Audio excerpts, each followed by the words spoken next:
At the year-end gala of Hawthorne and Company, the 30th floor shimmered with crystal glasses, expensive suits, and the deep gleam of a Steinway grand piano. Near it stood Aaron Miles, pushing his cleaning cart, quietly asking if he could wipe down the area. The CEO, Gregory Hawthorne, smirked over his Dom Perignon and said loud enough for 40 executives to hear, "If you can play Chopin, I'll marry you to my daughter." Laughter exploded.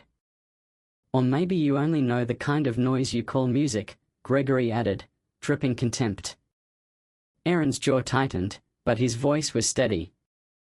"I just need to finish cleaning, sir." Gregory, smelling blood, pressed harder.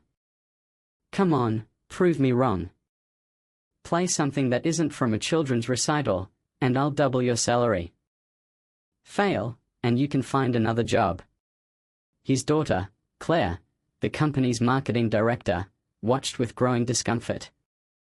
She'd seen her father humiliate people before, but never this publicly. Aaron set down his cloth, adjusted the piano bench with practiced precision, and began to play "Mary Had a Little Lamb." The laughter came like a wave. "Maybe you know Twinkle, Twinkle too?" Gregory jeered. Aaron stood, calm. "Do you believe talent has a color, Mr. Hawthorne?" The room froze. Gregory scoffed, "I believe in results." "Good," Aaron said evenly. "If I play a Chopin piece flawlessly, you promote me to the finance department. If I fail, I resign tonight." Gregory, drunk on arrogance, agreed. Aaron named his piece with the specificity of a master, Nocturne in E-flat major, Opus 9, No.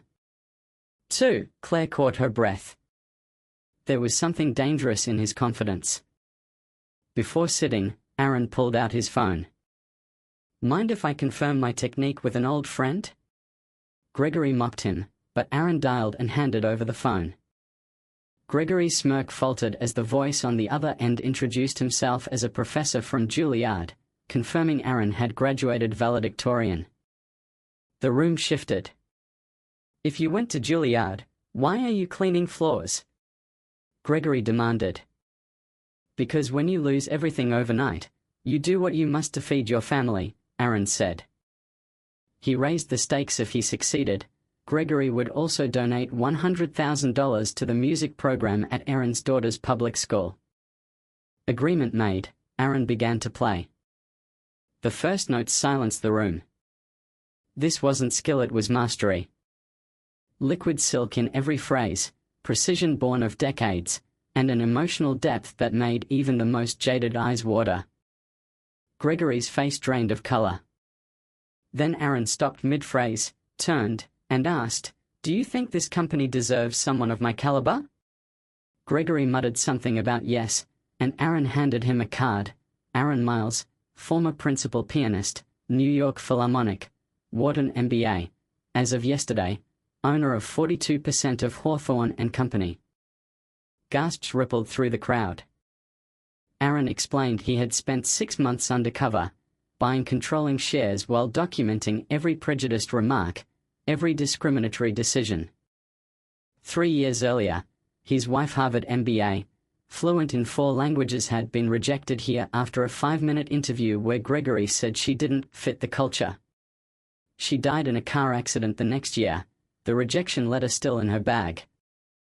"I planned every second of this," Aaron said, finishing the nocturne with devastating beauty. "On Monday, I take control. First order, a full audit of every hiring decision from the last decade." Gregory sat frozen, stripped of power in front of his own empire. 6 months later, Aaron was CEO. Claire, who'd turned against her father's values, became head of HR. Profits rose 40% under new merit-based hiring. Talented candidates once shut out now thrived. Scholarships for underprivileged musicians were funded entirely from the company's surplus, the same surplus built on dismantling Gregory's prejudiced system. Gregory, blacklisted and disgraced, faded into obscurity. Aaron found no joy in his ruin, Only in the day a young black lawyer walked into her new office and said, "I finally have a chance to prove myself." That was the real victory.